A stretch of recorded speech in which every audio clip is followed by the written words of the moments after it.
Baiklah, langsung saja di sini saya akan menjelaskan teori konseling psikoanalisis. Teori konseling psikoanalisis merupakan bagian dari ilmu psikologi yang dikenalkan oleh Sigmund Freud sebagai tokoh utama dalam pengembangan teori ini. Psikoanalisis merupakan suatu metode penyembuhan yang bersifat psikologis dengan cara fisik.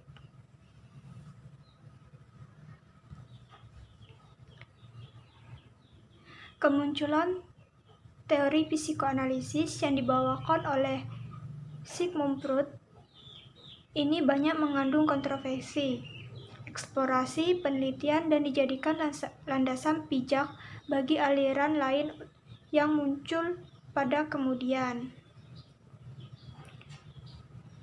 Freud menggunakan teknik hipotesis untuk menangani pasiennya, tetapi teknik ini ternyata tidak dapat digunakan untuk menyembuhkan semua pasien. Dalam perkembangannya, Sigmund Freud menggunakan teknik asosiasi bebas yang kemudian menjadi dasar dari teori psikoanalisis ini. Teknik ini dikemukakan ketika Freud melihat beberapa pasiennya tidak dapat dihipnotis atau tidak memberi tanggapan terhadap sugesti atau pertanyaan yang mengungkapkan permasalahan klien. Selanjutnya, Freud membangkitkan teknik baru yang dikenal sebagai analisis mimpi. Psikoanalisis memiliki keunggulan dalam konseling menurut Sigmund Freud, yaitu sangat efektif untuk menyembuhkan klien atau pasien yang mengalami histeria, cemas, obsesi, neurosis. Namun demikian, kasus-kasus sehari-hari dapat digunakan pendekatan psikoanalisis ini untuk mengatasinya. William juga menyatakan psikoanalisis memiliki pengertian dengan meliputi 3 aspek penting, yaitu sebagai metode penelitian proses-proses psikis, teknik untuk mengobati gangguan-gangguan psikis, dan sebagai teori kepribadian. Psikoanalisis yang dikemukakan oleh Freud menyatakan bahwa memiliki struktur kepribadian manusia yang terdiri atas ID, ego, dan superego. ID itu sendiri memiliki arti merupakan subsistem kepribadian yang asli yang dimiliki individu sejak lahir. ID bersifat primitif dan bekerja pada prinsip kesenangan. Ciri-ciri ID adalah bekerja di luar kesadaran manusia, irasional, tidak terorganisasi, berorientasi pada kesenangan, dan primitif.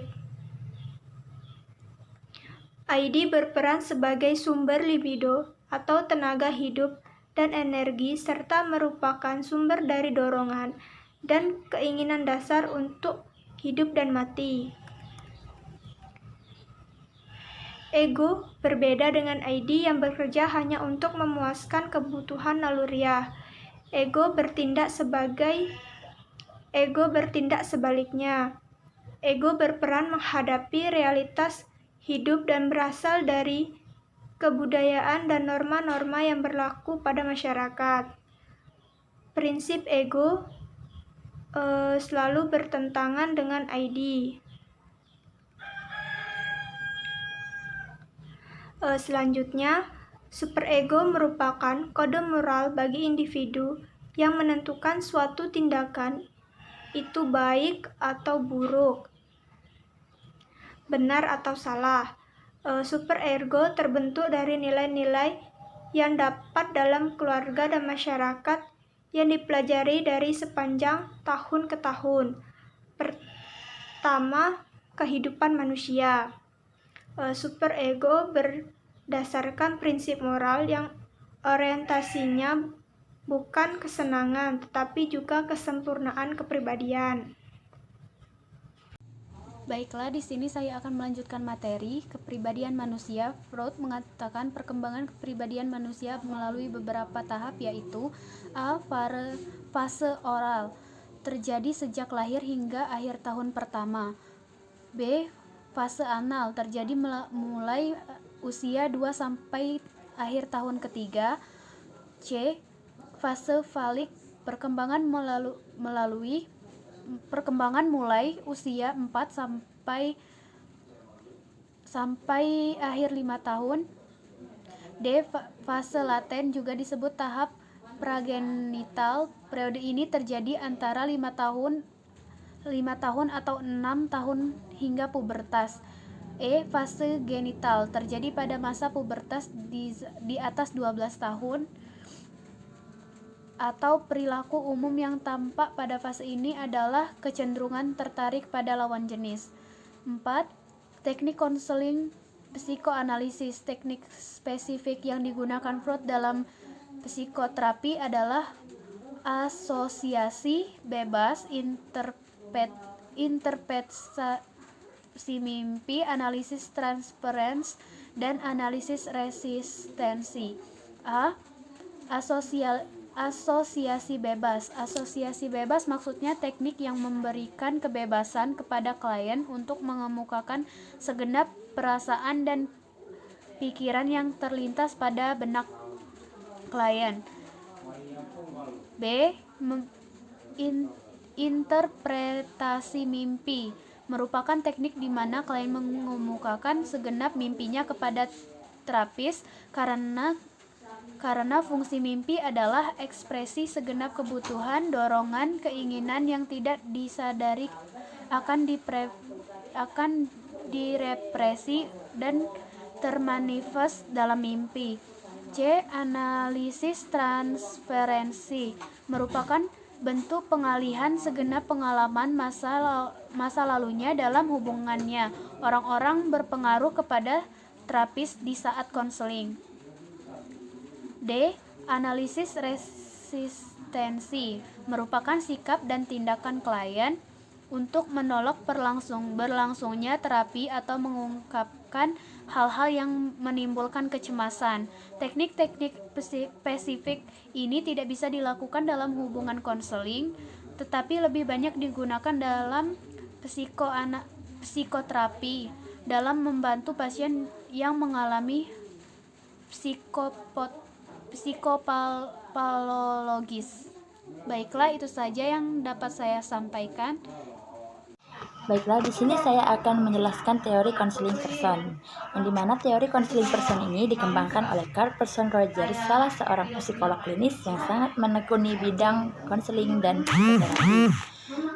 Konseling person dikelompokkan ke dalam pendekatan afektif humanistik karena menekankan pada aspek afektif atau emosi individu yang memiliki pandangan positif tentang sifat dasar manusia.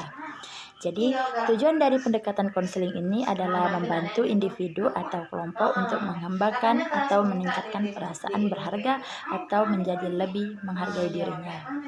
Nah, dalam model ini, konselor tidak hanya merefleksikan pesan-pesan yang dikomunikasikan oleh konseli, tetapi juga emosi perasaan-perasaan yang menyertai konseli agar menjadi pribadi yang berfungsi penuh.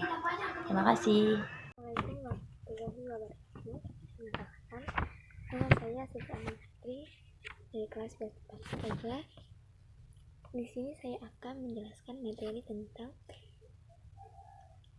konseling emotif.